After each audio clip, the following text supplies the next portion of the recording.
الاشكال الاول، كيف ان النبي صلى الله عليه وسلم يحب الباطل وعمر لا يحب الباطل في نفس الروايه، وهي امامك هاي الان الروايه في المكتبه السنيه الشامله. هذا صحيح الصحيحه محمد ناصر الدين الالباني. طيب هذا صحيح الصحيحه، وهذا تحقيق عبد الباقي. تفضل، هذا صحيح الصحيحه 1635 باب 156 باب من مدح في الشعر عن الاسود الى ان يقول فاستأذن رجل طوال الاصلع وقال النبي صلى الله عليه واله وسلم اسكت اسكت، فتكلم ساعه ثم خرج فانشدته ثم جاء فاسكتني ثم خرج، فعل ذلك مرتين او ثلاثه، فقلت من هذا الذي سكتني له؟ قال هذا رجل لا يحب الباطل. الان محمد عماره، نحن وانت متفقين مدح الله مدح رسول الله، حاب ام باطل؟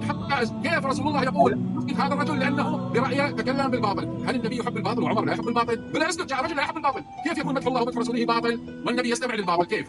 هذا الكتاب امامكم، وهذا يقول انا كنت ضعفت في الادب المفرد، ولكني كنت قد اشرت الى ضعفي في تحريم آلات الطرب وجزمت به، جزمت في ضعيف الادب المفرد، وهذا 342 نفس الرقم انه ضعيف بهذا التمام، واحلت على الضعيف الرقم 2900، ولم اكن وفقت او وقفت حين ذاك على متابعه الزرية بن جدعان، فسبحان من حاضر